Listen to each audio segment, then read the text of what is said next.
your assignment already. It was infinite limits. So sometimes it approaches positive infinity, sometimes it's negative infinity. Today's lesson is, and if you don't want to write all this down again, you don't necessarily have to, but for today's lesson, we're kind of putting together all of the methods that we know so far to find a limit. I think I even gave you guys a little while back this pretty turquoise looking paper that has all the steps for finding limits. Pretty much what I'm going to put up here is on that paper. But no matter what, the first thing to do is always try to plug in that value of x that you are approaching. If it works, then it's the easiest way to do it. So that's why you want to do that first. Now, if you get back the indeterminate form, you want to use some of our other techniques. And here they are. Maybe factoring. Maybe there's something you can cross out. Rationalizing radicals. We had complex fractions. We also had maybe using some trig identities, or there were a couple special trig limits. All those things could get you out of the indeterminate form. But if that all fails, then my last resort is to graph. Okay, I've had students in the past that when they're doing a limit problem, they try to just graph it right away. And sometimes that works, but sometimes it doesn't. Like if you end up getting back a 1/9 as your answer, maybe you had to do something like this and you got back a 1/9. 1/9 is really hard to see on a graph. So sometimes just looking at the graph is not going to be enough. Okay, that's the approach we're using on all of them today. We're going to start at the top and then make our way down. Now, this is it for the entire lesson today. Find the limit if it exists. Find the limit if it exists. We know sometimes it does not exist, but you have to make sure that you've tried everything you can before you say does not exist. So here's example 1. We want to find the limit as x approaches 4 from the left of x squared over x squared plus 16. Find the limit. Now, this is a one-sided limit. Technically, we're only supposed to come in from the left. But we had a rule that said if the limit overall is a number, then the limit from the right and the left should be the same number. So I'm going to treat this problem like it was a two-sided limit before I give my answer to the one-sided limit. Let me see if I can just do it overall first. Now, I just said this 2 minutes ago, but the first rule in any limit problem is to plug in the value of x that you are approaching. So, let me try that. I get a 4 squared over 4 squared plus 16. Well, this is going to end up being 16 over, this will be another 16, but 16 plus 16 is 32. So by the time we simplify, that would end up being a 1/2. So my limit overall is 1/2, which means the limit from the left should also be 1/2. Even if this said from the right, answer would still be 1/2. If you can find it coming in from both directions, then each of those one-sided limits should be the same. Okay, not too bad. Plugged it in and it actually worked. Now let me try another one here. Example 2. I had these backwards in my notes, so I'm confused, but I'm back. Example 2, the limit as x approaches 1 from the left of negative 1 over x minus 1 squared. Now, first thing to do in any limit problem, plug in the value of x that you're approaching. I can try to plug in the 1, but I'm going to end up with a 0 on bottom, and that's not going to give me what I need. So, thinking about some of our other techniques, I mean, it's obviously not one where I have to rationalize radicals. I don't have any complex fractions. I don't have any factoring here to do. So I've pretty well exhausted all of my options. The only option that I probably do still have is to look at the graph. I don't think there's any other way to do it by hand. So I'm going to my trusty old graphing calculator, and let me type this in and see what it looks like. I've got negative 1 divided by, well, hello, you look nice today. This is part 2 of section 1.5. I thought it was flannel day. No? Okay. Well, bottom part, it's already in parentheses, so I don't have to worry about putting more parentheses. X minus 1 squared. Okay. Now, keep in mind, and it actually would be the same either way here, but keep in mind which side you're coming in from. You're supposed to be approaching 1 from the left. So, as I get closer and closer to where x is 1 from the left, what am I approaching? Negative infinity. Think about what happens. My graph is decreasing without bound as x gets closer and closer to 1. So if I'm decreasing without bound, that would be negative infinity. Okay? Only time it would be does not exist is if you're maybe coming in from both sides and the sides were not agreeing with one another. One side was going down, the other side was going up. But if you are decreasing without bound, it's negative infinity. Increasing without bound would be positive. Okie doke. Questions on the first couple?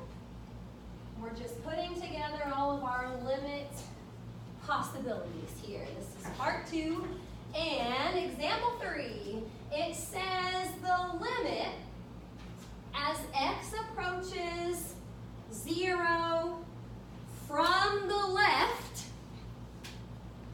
of x squared minus 1 over x. X squared minus 1 over x. First thing to do, plug in the value that you're approaching. That would be fine right there, but back here I would get a 0 on bottom, and that's not making me very happy. So I can't plug in the x value. I don't think there's any factoring here. I don't have complex fractions. I do have a fraction, but it's not a fraction in a fraction, so nothing like that to worry about. No radicals, no trig functions. So again, I'm probably going to be stuck just graphing this and then looking to see what value of y I'm approaching.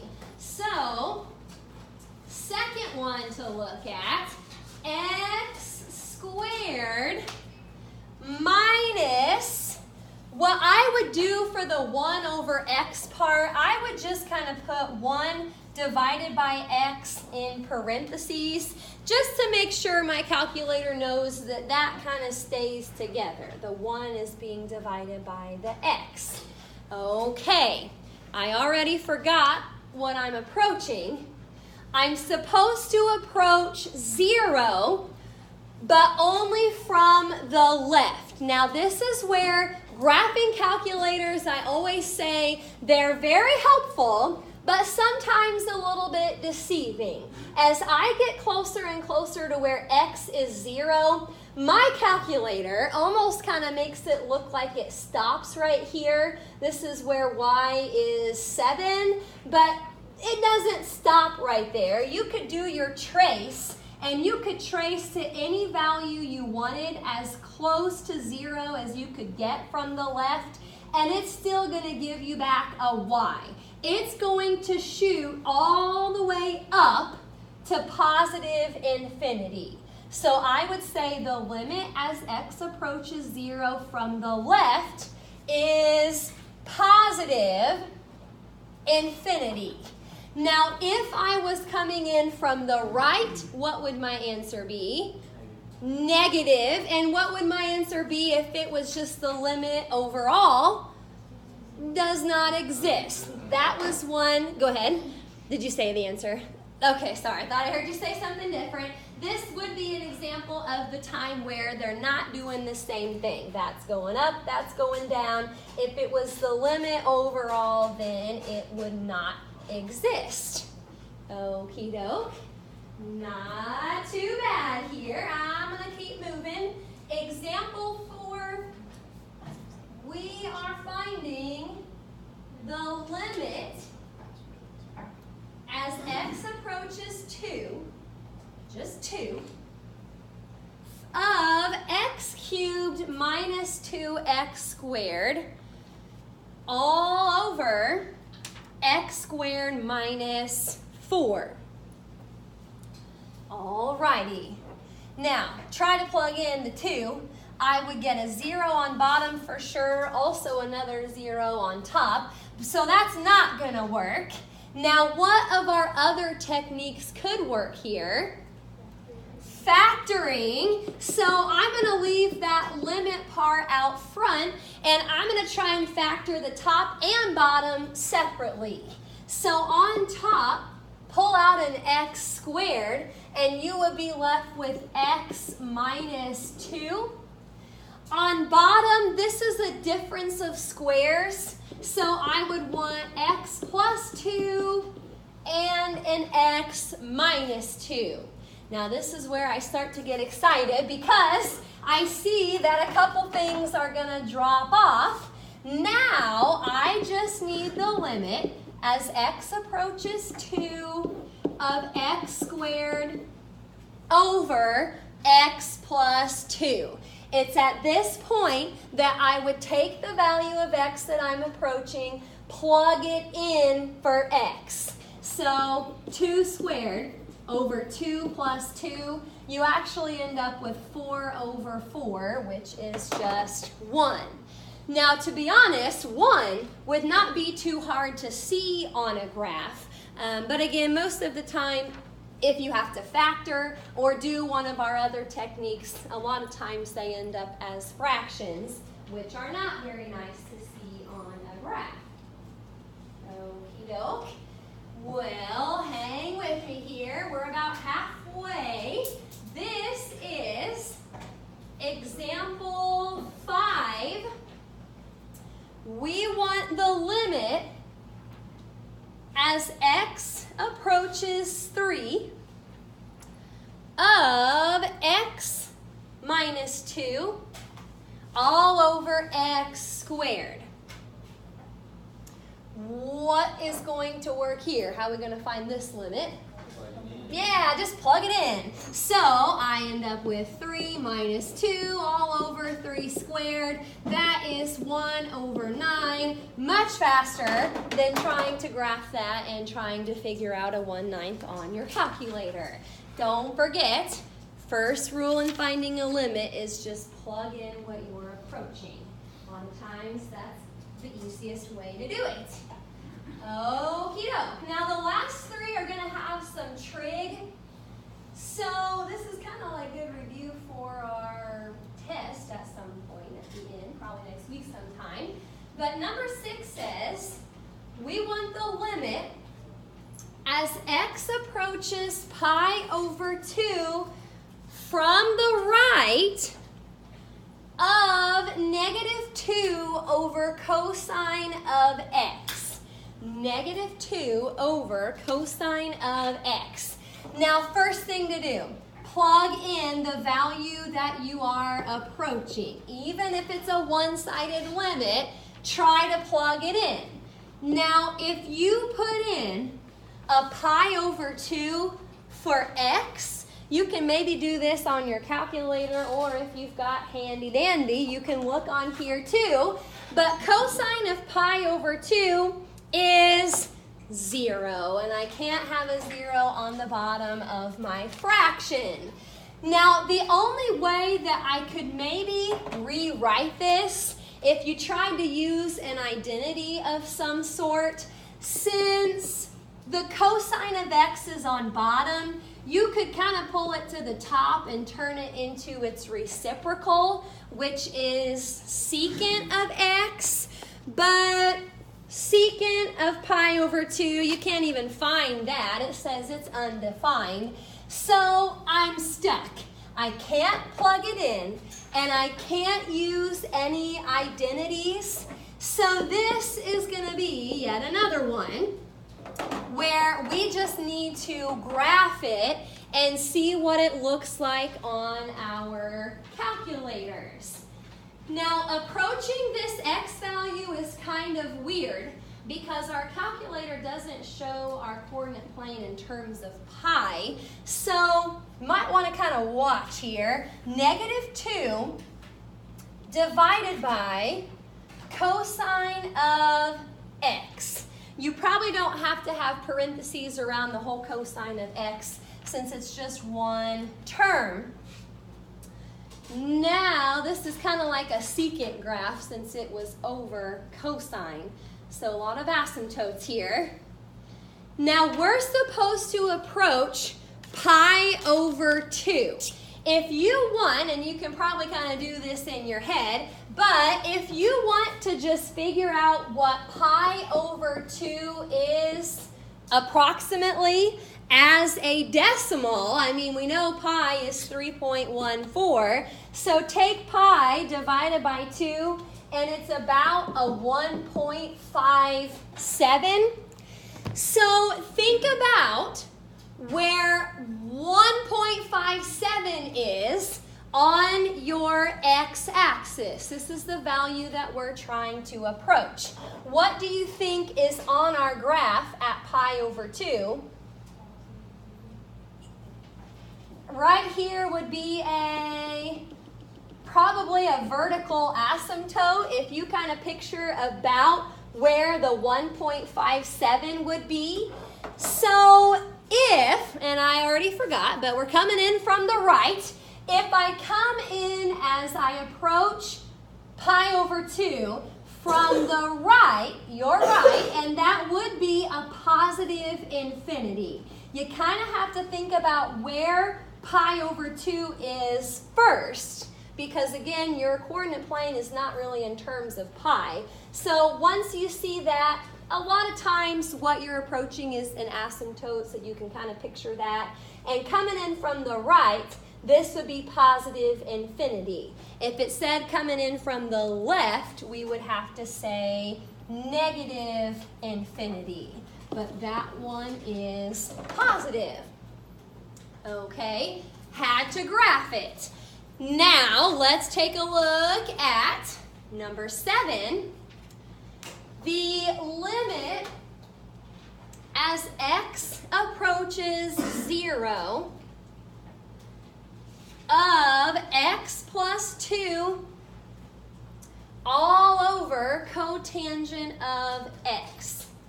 X plus 2 over cotangent of x. You can try to plug in the 0 first. Now, on bottom, that's probably the part I'm most concerned about. Cotangent of 0, that is undefined, so I can't do that. Now, kind of doing what I did up here, if you notice this trig function is on the bottom of that fraction, another way to write this would be, if you think of it as 1 over cotangent of x, flip that over and it turns into tangent of x. So the x plus 2 on top, you might kind of have to put parentheses around all of that, and then turn cotangent of x, which was on bottom, into tangent of x, which is now on top with the x plus 2. So, from here, wherever I see x, I'm going to replace it with 0. So, of course, up front, 0 plus 2 is 2. Now, I'm multiplying that by tangent of 0. What is tangent of 0?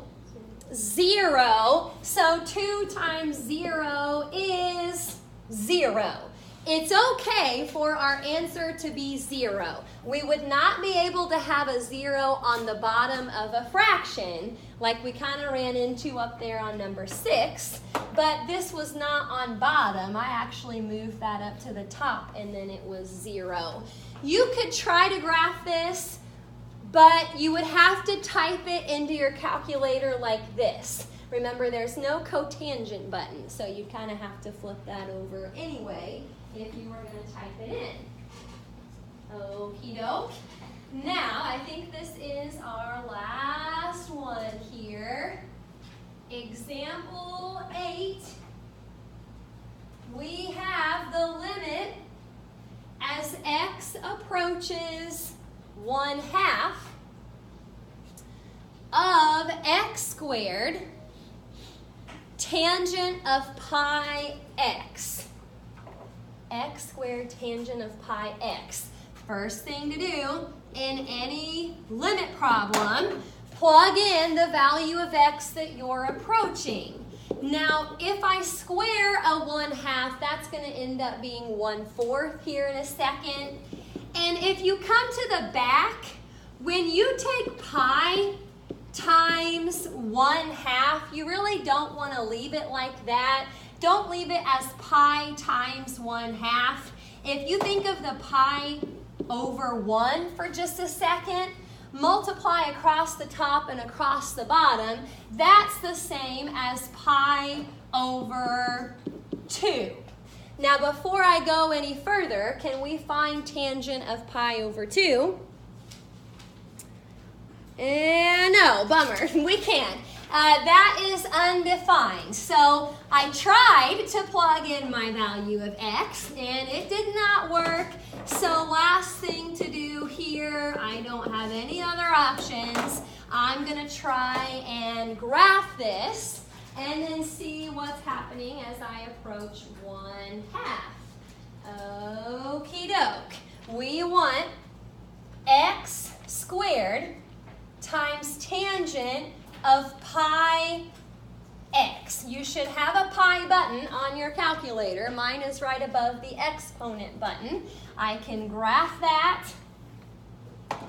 And I actually maybe could have left that there, but looking a little wild and crazy here for our graph on this example.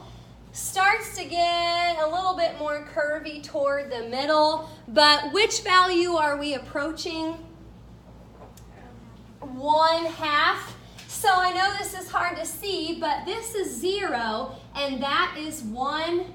So my educated guess here would be at 1/2, there's probably a vertical asymptote. Now, we are supposed to come in from both sides. It did not say right or left, it said both. So as you come in toward 1/2 from the left, you're going up to positive infinity. Coming in toward 1/2 from the right, you would be approaching negative infinity. Since those do not agree with one another, we would have to say this limit does not exist. If it gave us a one-sided limit, we could put either positive infinity or negative, depending on which side. But both sides, that is not going to happen. All right. Any questions about those? Kind of a nice lesson to just put everything together that we've learned.